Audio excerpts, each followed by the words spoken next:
Bonjour, je m'appelle Teddy Mélis, je suis comédien et metteur en scène. Et je vais vous lire Le Soleil des Mourants de Jean-Claude Izzo, un auteur que j'affectionne particulièrement puisqu'il vient de chez moi, de Marseille. Sans texte. Sans texte. Sans texte. Sans texte. Sans texte. Sans texte. Sans texte pour les vivantes et les vivants. L'hiver Titi le portait en lui. Il lui sembla, même à cet instant, que le froid était plus mordant dans son corps que dans la rue.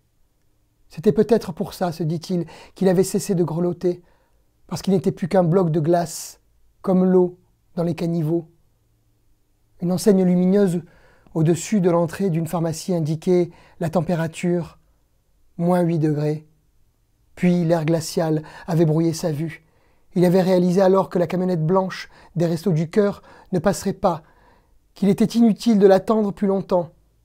Son itinéraire à l'estafette, n'importe quelle crève-la-faim le connaissait, sur le bout des doigts. Place de la Nation, place de la République, place des Invalides, porte d'Orléans. Mais elle ne passait jamais, mais jamais place de l'Hôtel de Ville, cette saloperie de bagnole. Et lui, pourtant, c'était là qu'il était, place de l'Hôtel de Ville.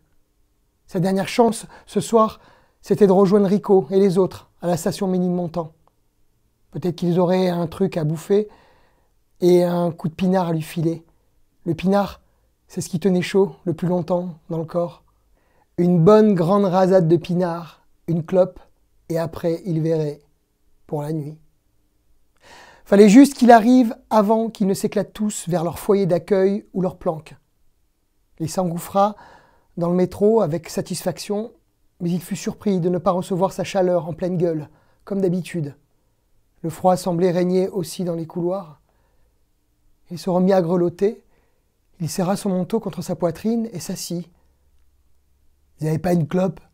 il demanda à un jeune couple. Mais il avait dû parler trop bas. Le couple continua d'avancer sur le quai, sans un regard pour lui.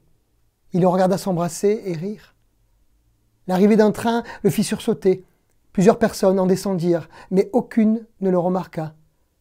Titi tira sur le bout de clope qui lui restait, puis le jeta.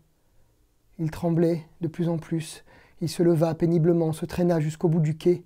Là, il se faufila derrière la rangée de chaises en plastique, s'allongea sur le côté, la tête face au mur.